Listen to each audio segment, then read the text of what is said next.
So if you haven't heard, this past weekend, someone was assaulted over TCG. And apparently my finger was in fisticuffs. But here's the real story.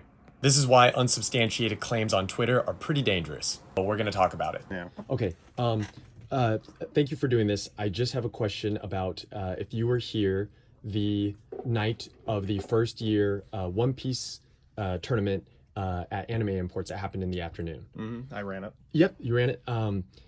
So at that event, there was sort of a heated discussion. And did you see, but there are certain people making claims of stuff online. Was there any assault or a fight that took place? So there was a verbal argument that happened, but nobody came up to me, saying that there was a fight.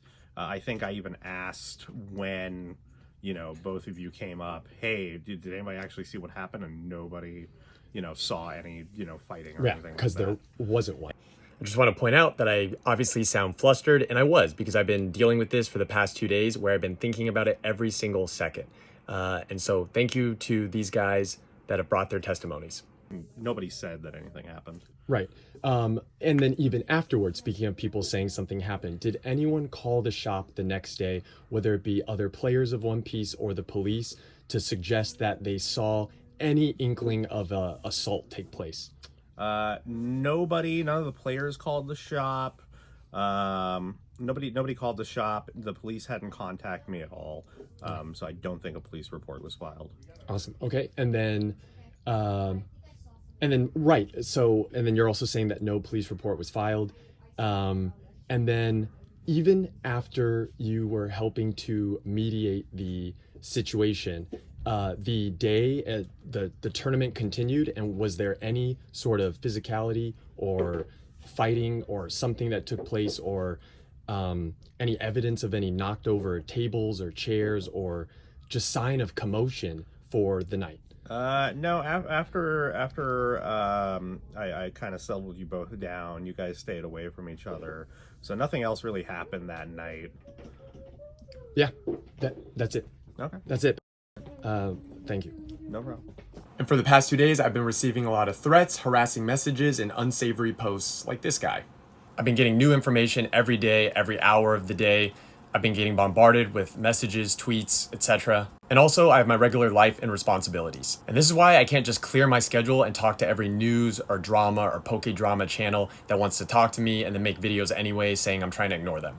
Just for everyone in general, I work on my timeline with my videos, not your posting schedule. This guy tried to claim that I assaulted him, which did not happen. And you already see him backpedaling that claim online. He also tried to use messages from a separate incident from earlier this year to propagate his story, even though they had nothing to do with each other. Fortunately for me, he was using someone's info that doesn't tell the truth too often. This is the guy in question. He goes by Adrian SF on Discord, but he's the Pokemon Deals community on Twitter or X at Deals_Pokemon. Adrian, I don't know his last name, if someone knows, but dude, this was pretty immature. And it was nice to see so many level-headed comments in Rattle's video because he prematurely made a video about all of this. Honestly, what this was two guys having a heated discussion in a card shop because of one of the guys' behavior. But exactly, this is not breaking news. A guy got poked in the forehead, not even that. I was gesticulating because we were in a heated discussion. And what's funny is he just started stuttering and mumbling over his words because he's probably never had the consequences of his actions standing up for themselves right in front of him. Because Hishen4212 is right. When you run your mouth, there is actions that follow. Don't run your mouth, nothing will happen. If you can't handle the conflict, don't open your mouth, that can get smacked around. Simple. And even though I don't condone violence in any way, shape, or form, I think all of us as grown adults and humans that live in society amongst one another, while we all have different feelings and opinions, know that there's some truth to this statement.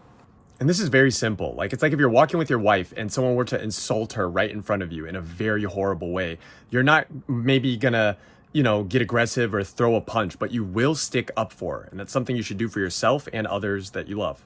So we'll have to make a video later about this guy's motives and why he's such the way that he is. But we just need to bring the evidence and handle this. The conflict of the argument, and if assault took place at 5 p.m. December 8th at a local game store that both me and him go to play One Piece. You were at Anime Imports on Friday for the first year anniversary tournament, right? Yes. Okay, did you see any sort of assault or fight take place there? Personally, no. I basically saw you guys standing across from each other and talking, but I didn't see any physical or anything threatening. Right. Yeah, correct. Hey, thank you, man. No problem. Thank you to the One Piece community here in the Bay for being able to help clear my name. This was him not being able to take responsibility for his actions, then trying to play victim Karen by throwing my name in the mud. I think this is pretty deplorable, and RBK's actions were pretty deplorable as well. We'll get into those, but crying wolf when you can't handle your own words that come out of your own mouth just takes away from real victims of assault and real people who are traumatized, and it's just really crazy someone would blow things out of proportion this far just to get some drama views and likes on Twitter. And RBK, you know what you did, and we'll talk later.